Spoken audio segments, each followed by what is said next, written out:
본문 가지고 그리스도인다운 삶을 살자라고 하는 제목으로 말씀을 나누겠습니다. 우리가 예수를 믿는 우리의 삶이 세상의 사람들의 삶과 무엇이 달라야 되는가?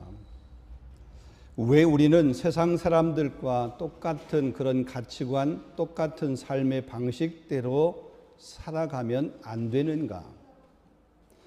그리스도인다운 삶이라고 하는 말은 세상 속에서 어떤 의미를 가져야 되는가? 이런 말씀을 함께 나누려고 그럽니다. 한마디로 말하면 우리 그리스도인의 정체성에 관한 그런 문제를 같이 한번 생각해 보려고 합니다. 교회 안에 있는 우리가 교회 밖에 있는 사람과 별반 다르지 않는 그런 모습을 보게 될 때에 우리 그리스도인의 정체성은 점점 혼란에 빠지게 됩니다. 이와 비슷한 상황이 오늘 본문 우리 골로새 교회 안에도 있었던 그 당시에도 이런 문제들이 이런 정체성이 혼란스러운 이런 삶을 사는 사람들이 있었던 것을 보게 됩니다. 당시 성도들의 그 신앙적인 모습을 보면 크게 두 가지의 유혹 앞에 직면해 있었습니다. 첫 번째는 뭐냐면 율법주의적인 그런 행위입니다. 겉으로는 신앙생활을 열심히 하는 것처럼 보이지만 사실은 하나님과의 관계보다는 그냥 일반적인 규칙이나 혹은 형식에만 집중했습니다. 쉽게 말하자면 예배도 드리고 기도도 합니다. 때로는 금식도 합니다. 그런데 예배 드려 기도해 금식도 해. 근데 왜 하는지는 몰라. 그냥 형식적으로 하는 겁니다. 해왔으니까 하는 겁니다. 다른 사람이 하니까 나도 그냥 같이 하는 것입니다. 그러니까 그 당시 그런 신앙의 모습은 어떤 의미에서 보게 되면 하나의 보여주기식 신앙생활이었다라고 이야기할 수 있습니다. 또 다른 하나의 유혹입니다. 하나는 영지주의적인 지식 우월주의입니다. 신앙을 삶으로 사는 게 아니라 그냥 머릿속으로만 믿는 겁니다. 실제의 삶은 엉망인데 자신은 그냥 깊은 영적인 체험을 했다라고 스스로 착각을 하고 나는 뭔가 좀 더 거룩한 사람인 것처럼 스스로 그렇게 생각을 합니다. 진짜 중요한 건 겉으로 보이는 삶보다는 내가 깨달은 그 영적인 지식이 더 중요해 이러면서 뭔가 자신이 체험했다고 하는 그 작은 것, 그 지식, 그 경험 이것이 더 우월하다라고 생각을 합니다. 그러면서 나는 다른 사람하고 달라. 나는 다른 사람이 깨닫지 못하는 더 깊은 어떤 것을 깨달았어. 나는 특별한 영적인 체험을 가진 사람이야 라고 그러면서 이런 자기의 그 경험, 그 지식을 자랑하는 거죠. 요즘으로 쉽게 이렇게 말하면 우리가 보통 나는 이런 책도 읽었어. 나는 이런 유명한 목사님들의 그 설교, 유튜브 영상 이런 것들을 나는 많이 본 사람이야. 당신은 아직 말씀의 깊이를 모르니까 좀 더 배워야 돼.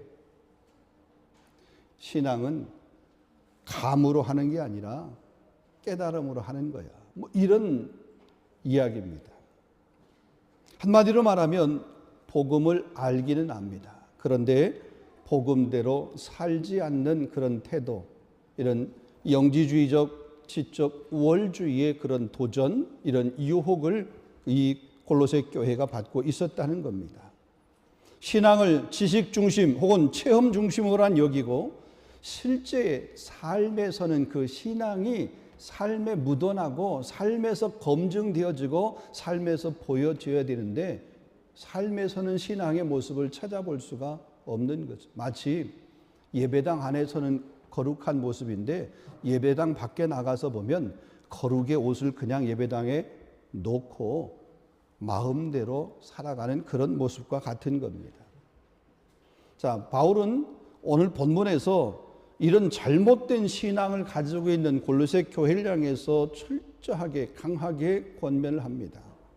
참으로 그리스도를 드러내는 그런 삶을 살아라. 그리스도인이라고 그러면 그리스도를 드러내는 삶을 살아야 된다라고 하는 것을 말하고 있습니다. 그래서 그 그리스도를 드러내는 삶을 위해서 세 가지, 위의 것을 찾으라, 땅의 것을 버리라, 그리고 그리스도의 새 옷, 형상을 입으라, 이 세 가지를 말하고 있습니다. 오늘 이 세 가지에 관해서 짤막하게 함께 한번 생각해 보려고 그럽니다. 그럼 우리 그리스도인다운 삶이라고 하는 것은 위의 것을 찾는 삶입니다. 첫 번째로 보면 위의 것을 찾는 사람, 그 삶이 바로 그리스도인다운 삶을 사는 사람이라는 거죠. 자, 본문 1절을 보면 이렇게 말합니다. 그러므로 너희가 그리스도와 함께 다시 살리심을 받았으면 위의 것을 찾으라 그랬어요. 여러분, 이 말씀은, 이 한 구절은 그리스도인의 삶의 출발점이 어디인지, 그리고 그 그리스도인의 삶의 방향이 어디를 향해야 하는지를 명확하게 이 한 절에서 말하고 있습니다. 바울은 먼저 우리의 정체성을 분명하게 선포합니다. 우리가 어떤 존재인지, 우리가 본질상 진노의 자녀였었는데 우리의 죄와 허물로 말미암아 죽었던 우리였는데 하나님께서 그리스도와 함께 우리를 살리셨다는 거예요. 그러니까 우리는 너희는 그리스도와 함께 다시 살아난 사람이다. 이 우리 정체성이라는 거죠. 본질상 우리는 죄의 자녀, 진노의 자녀, 그래서 영원히 멸망받을 수밖에 없는 그런 사람이었는데 예수 그리스도와 함께 우리가 다시 살아났다. 정체성이에요. 이게 우리의 정체성이라는 거예요. 그걸 명확하게 얘기합니다. 그리고 3절에도 보면 이렇게 말합니다. 너희 생명이 그리스도와 함께 하나님 안에 감추어졌습니다. 4절에도 보면 우리의 생명이신 그리스도께서 나타나실 그때에 너희도 그와 함께 영광 중에 나타나리라. 여러분, 이것은 세상이 이해하지 못하는 우리 그리스도인에게 그 숨겨진 정체성, 이것을 이야기하는 겁니다. 우리의 정체성을 이야기합니다. 보이지 않지만 분명히 존재하는 생명이라는 거죠.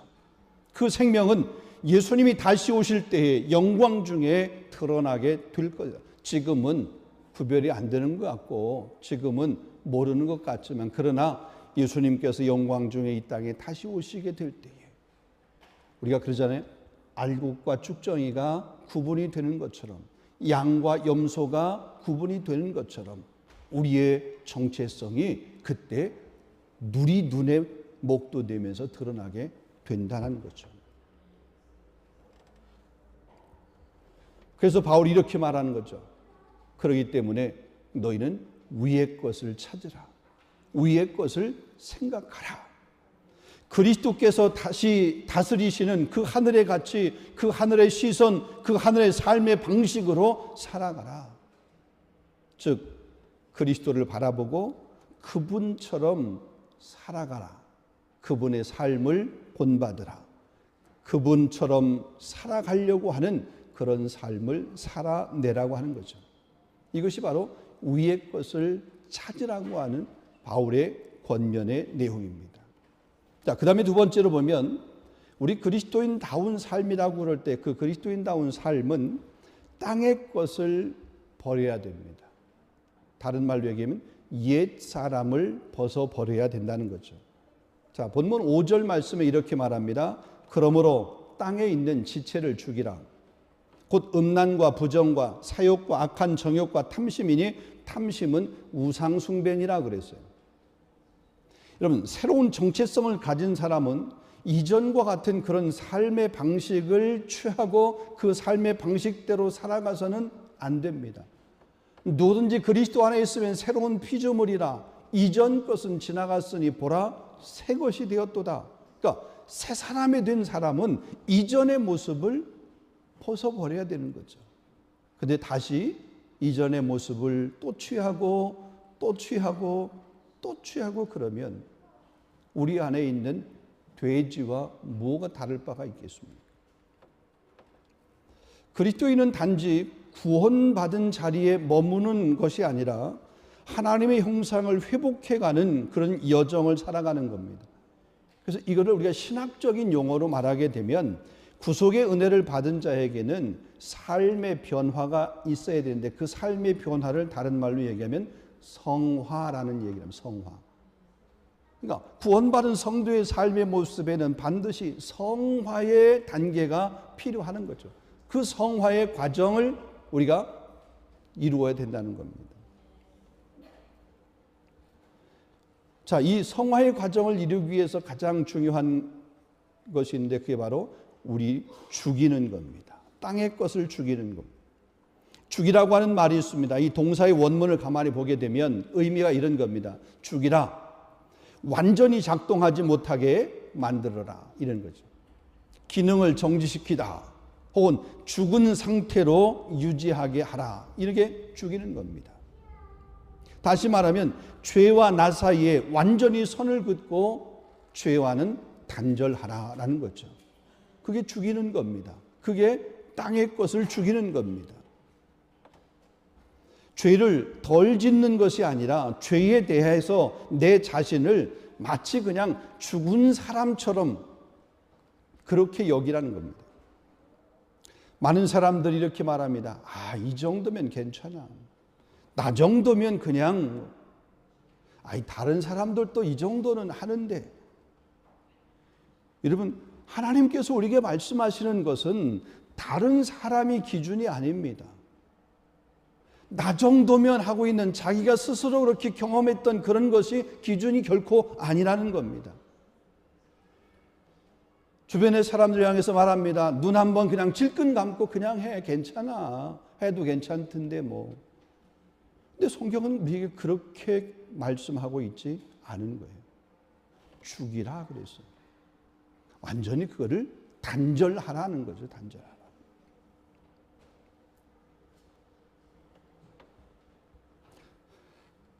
이와 같은 모습들은 타협의 대상이 결코 아니라는 것을 우리에게 말씀합니다. 자, 그 구체적인 것을 다 열거하지 않고 오늘 몇 가지를 열거하고 있는데 첫 번째로 보면 음란입니다. 음란.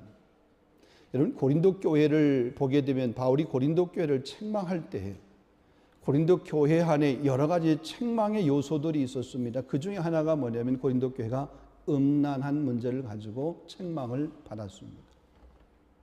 여러분, 고린도전서를 보게 되면 세상에도 있지 않는 그런 음란한 모습들이 고린도 교회 안에 있었다라고 그렇게 성경은 책망하고 있습니다. 기록하고 있습니다. 음란의 모습이죠. 교회 밖에만 이런 음란의 모습들이 있을까? 교회 안에는 이런 음란의 모습이 없을까? 여러분, 음란, 부정, 사욕, 악한 정욕, 그리고 탐심 이런 것들을 열거하고 있습니다. 우리가 그리스도 안에서 신분적으로는 이미 옛사람이 죽었지만 육체의 정욕은 날마다 다시 일어나려고 그렇게 합니다.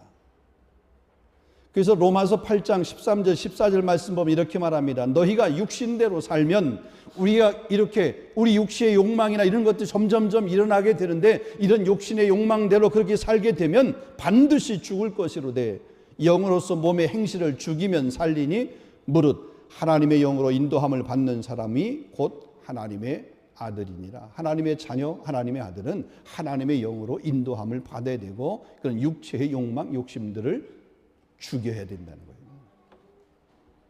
여러분, 여기 죽이라고 하는 이 말, 로마서에 있는 말씀에도 보면 이 죽이라고 하는 말의 시제는 뭐냐면 현재 동사입니다. 이 헬라어 현재 동사 형태는 어떤 의미냐면 단회적으로 한 번이 아니라 지속적으로 계속해서 반복적으로의 의미를 가지고 있습니다.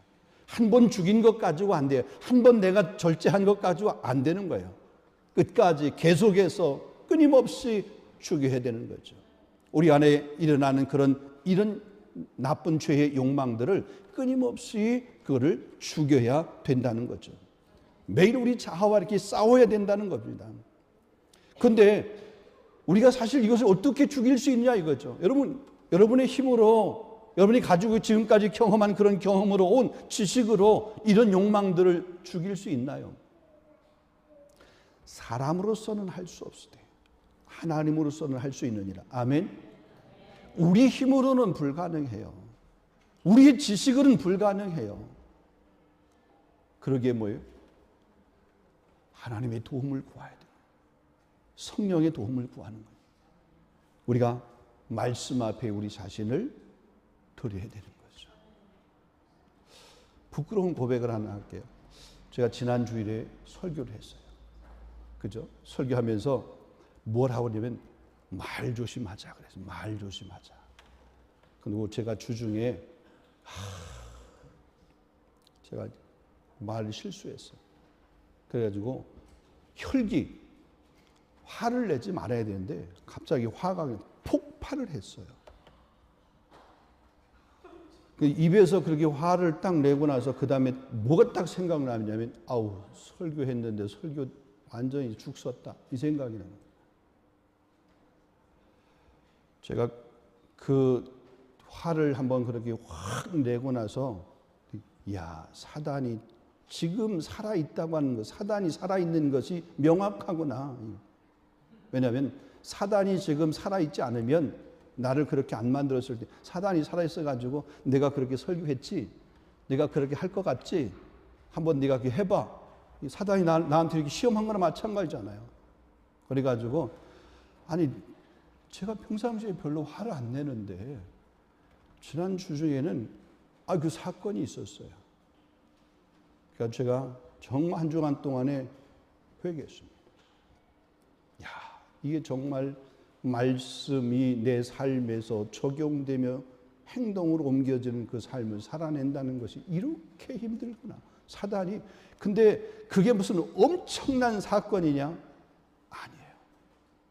작은 건데 작은 그 감정을 컨트롤하지 못하니까 뭐예요? 이 속에 눌러놨던 것들이 그냥 확 쏟아 나오는 거잖아요. 상대와의 그 분위기, 그 주변 환경, 완전히 그냥 시베리아로 만들어버렸잖아요. 놀라는 거죠. 안 하던 사람이 화를 그렇게 내버리니. 그렇게 하고 나니까요. 여러분 어떤지 아세요?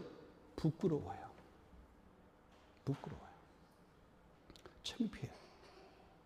내가 목사인데 그러니까 누가 뭐라고 하지 않는데 제 귀에 들리는 것 같아요. 야, 네가 그래도 목사냐? 이런 게 들리는 것 같아요. 이거 얼마나 힘든지 모르겠어요. 여러분 우리 힘으로 이길 수 있나요? 불가능해요. 말씀을 한번 읽었다고요? 그 말씀이 내 모든 행동 거지를 다 지켜준다고요? 네, 그렇지 않아요. 우리가 끊임없이 말씀 앞에 무릎 꿇고 그 말씀을 주의하러 읊조리고 또 그 말씀 앞에 말씀을 청종하려고 그렇게 부단히 노력하지 않으면 우리는 또 넘어져요. 여러분 부부간에도 그렇잖아요. 세상에서 가장 사랑하는 사람을 선택해서 결혼했는데 아니 세상 사람들하고는 안 싸우는데 부부간에 싸워. 그 있을 수 없는 일인데 부부간에 그죠? 가장 많이 싸우죠. 우리 삼일교회 성도들은 안 싸우지만 네.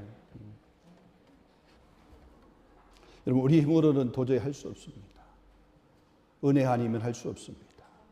성령의 능력이 아니면 불가능합니다. 그러기에 섰다고 자부하는 자야 넘어질까 조심하라. 여러분의 힘으로 하려고 생각하지 마세요. 하나님의 도움이 필요합니다. 은혜가 필요합니다. 성령의 은혜가 필요합니다. 여러분 그 힘으로 이겨낼 수 있기를 주님의 이름으로 축원합니다. 오늘 특별히 여러 가지 요인들인데 그 중에 하나 특별히 바울이 지적하는 게 있어요. 탐심을 얘기해요. 탐심. 근데 그 탐심을 뭐라고 그렇게 설명하고 있냐면 탐심은 곧 우상숭배니라 그랬어요. 여러분 탐심이라고 하는 원어 자체는 뭐냐면 플레오넥시아라고 하는 그런 단어거든요.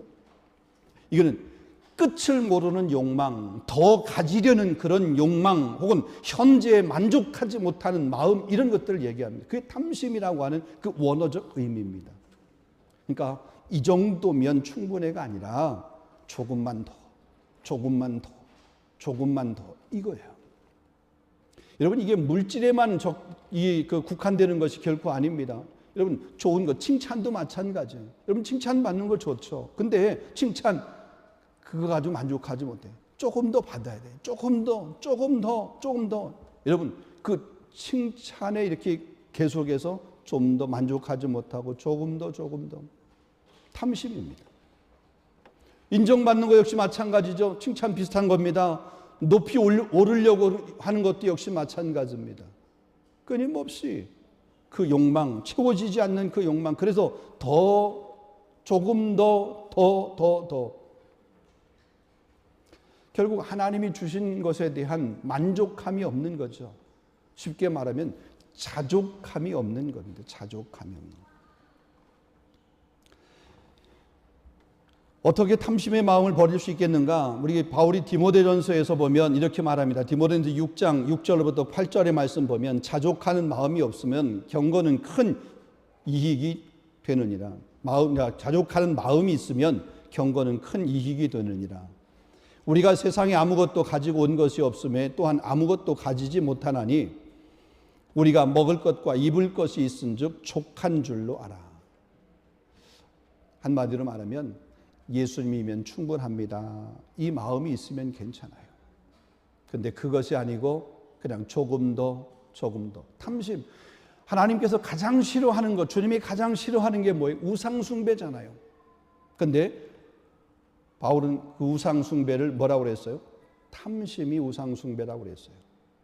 여러분, 탐심의 마음을 버릴 수 있기를 주님의 이름으로 축원합니다. 우리 찬양에 보면 이런 찬양이 있습니다. 나의 만족과 유익을 위해 가지려 했던 세상 일들 이젠 모두 다 해로 여기고 주님을 위해 다 버리네. 내 안에 가장 귀한 것 주님을 알미라. 모든 것 되시며 의와 기쁨 되신 주 사랑합니다. 내 안에 가장 귀한 것 주님을 알미라. 주님이면 충분한 줄로 믿으시기를 바랍니다. 마지막 한 가지만 더 말씀드립니다. 우리 그리스도인다운 삶을 살기 위해서 우리가 새 사람의 옷을 입고 또 그리스도의 성품을 살아내야 됩니다. 자, 본문 읽지 않았습니다마는 12절부터 13절 보면은 너희는 하나님이 택하사 거룩하고 사랑받는 자처럼 긍휼과 자비와 겸손과 온유와 오래 참음을 옷 입고 그랬습니다. 피차 용서하되 주께서 너희를 용서하신 것 같이 너희도 그리하라 그랬습니다. 그러니까 바울은 새 사람의 옷으로 6가지를 이야기합니다. 긍휼입니다. 불쌍히 여긴 마음이죠. 자비입니다. 친절과 관용의 마음입니다. 겸손입니다. 나보다 남을 더 낫게 여기는 것입니다. 온유입니다. 오래 참음입니다. 그리고 용서라는 겁니다. 여러분, 이것은 그냥 보통 우리가 성격이 좋아서 성품이 좋아서 이런 사람에게만 나타난다, 가능하다, 결코 그렇지 않습니다. 이거는 성령의 열매입니다. 온유, 사랑, 희락, 화평, 성령의 열매. 갈라디아서 5장에 보면 성령의 9가지 열매잖아요. 그러니까 성품이 좋아서 성격이 좋아서 이것이 아니라 성령의 은혜를, 그 성령의 경험을 하게 될 때에 그런 열매가 맺혀지게 된다는 거죠. 내 안에 예수님이 살아계시다 그러면 그분의 인격이 내 말과 온 내 삶의 태도 속에서 드러나게 되어 있는 겁니다. 그러기에 우리 그리스도인의 삶, 우리 그 성품이 변화되는 거죠. 여러분, 누군가가 여러분에게 실수했습니다. 근데 누군가가 실수했을 때 그 실수한 상대를 용서할 수 있습니까? 여러분에게 한마디로 상처를 준 그런 사람, 자비로 그 사람을 대할 수 있습니까? 끌어오는 감정이 있습니다. 복받친 감정이 있습니다. 억울한 감정이 있습니다. 화가 올라온 그런 감정들이 있습니다. 여러분, 그 감정을 온유로 여러분 다스릴 수 있습니까? 있을 것 같죠. 저도 그럴 줄 알았어요. 저에게는 그런 모습이 없을 줄 알았어요. 그런데 저도 어쩔 수 없는 그 본성 자체가 그런 모습들이 제 안에 이렇게 꾹꾹 숨겨져 있더라고요. 오늘 성경이 이렇게 말합니다. 결코 이런 것들이 쉽지 않다. 그런데 이 모든 것을 가능하게 하는 힘이 있다. 그게 바로 뭐냐? 사랑이라고 하는 거다. 그래서 14절 말씀에 보면 이렇게 말합니다. 이 모든 것 위에 사랑을 더하라. 한번 따라하겠습니다. 이 모든 것 위에 사랑을 더하라. 이는 온전하게 매는 띠니라고 그랬어요. 여러분, 고린도서 13장에도 보게 되면 사랑이 없으면 내가 아무것도 아니라고 그랬습니다. 사랑한 모든 것을 참으며 모든 것을 믿으며 모든 것을 바라며 모든 것을 견딘다라고 그랬습니다. 사랑이 그냥 단지 성품의 하나가 아니라 모든 성품의 기초이고 모든 성품의 완성이라고 하는 거죠. 그래서 바울이 말하는 겁니다. 사랑은 온전하게 매는 띠라고 했습니다. 그리스도의 성품, 새 옷을 입을 수 있는 우리 모두가 될 수 있기를 주님의 이름으로 축원합니다. 말씀을 맺도록 하겠습니다. 오늘 우리는 그리스도인다운 삶에 관해서 간략하게 말씀을 나누었습니다. 우리는 그리스도와 함께 다시 살아난 사람들입니다. 다시 말하면 우리의 정체성은 그리스도인이라고 하는 거죠. 내 안에 그리스도께서 사는, 그리스도께서 사시는 그런 삶이라고 하는 거죠. 그렇다면 우리의 시선은 땅 세상을 바라보는 것이 아니라 위에를 바라보아요. 위의 것을 찾아야 된다는 겁니다. 하나님 나라의 가치, 그것을 향해 있어야 된다는 거죠. 더 나아가서 옛사람의 모습을 벗어버려. 그동안 내가 익숙하게 행동했던 그런 나의 습관, 행위 이런 것들을 벗어버려야 돼. 죄의 본성과 습관, 정욕과 탐심, 이건 더 이상 우리의 정체성이 될 수 없다는 것입니다. 새 사람을 입고 그리스도를 닮은 그리스도의 성품을 실천하는 그런 삶을 추구해 가야 된다. 그것이 바로 긍휼이고 자비고 겸손이고 온유고 오래 참음이고 용서입니다. 이것을 넘어서 그 위에 사랑을 더하는 삶입니다. 그래서 우리 정체성이 혼란스러운 이 시대에 그리스도인다운 사람들, 그리스도인다운 모습이 모호한 이 시대를 살아가는 우리가 그리스도인다운 삶의 모습이 어떤 모습인지 우리의 삶을 통해서 그것을 보여주고 우리도 그리스도인다운 삶을 살아내는 우리 모두가 다 될 수 있기를 주님의 이름으로 축원합니다. 기도하겠습니다. 거룩하신 아버지 하나님, 오늘 우리에게 귀한 말씀을 주시고 또 이 말씀을 통해서 그리스도인다운 삶의 모습을 우리 마음 가운데, 우리 삶 가운데 하나님 결단하게 하시니 진심으로 감사합니다. 우리는 그리스도와 함께 죽었던 사람입니다. 다시 그리스도와 함께 살아난, 그래서 우리의 정체성은 분명히 그리스도인입니다. 우리가 땅의 것이 아니라 위의 것을 찾는 사람이 되게 하여 주시옵소서. 우리 옛사람의 모습을 벗어버릴 수 있도록 인도하여 주시옵시고 날마다 새 사람의 옷을 입게 하여 주시고 그리스도의 그 성품을 우리 삶 현장 가운데서 살아낼 수 있도록 인도하여 주시옵소서. 우리의 말이 그리스도를 드러나게 하여 주시옵소서. 우리의 태도에서 예수님의 향기가 나타날 수 있도록 인도하여 주시옵소서. 우리의 선택마다 땅의 가치가 아니라 하늘의 가치가 드러날 수 있도록, 그래서 주변의 많은 사람들에게 그리스도인다운 삶의 모습을 보여줄 수 있는 우리 삼일장로교회 모든 성도들 되게 하여 주시옵시고 저들을 통해서 우리 주변이 또 저들의 삶 현장 가운데서 교제하고 있는 그런 사람들이 예수를 만나게 되어지는 놀라운 전도의 역사가 있을 수 있도록, 생명의 역사가 있을 수 있도록 우리와 우리 교회를 사용하여 주시옵소서. 예수 그리스도 이름으로 감사하며 기도하옵나이다. 아멘.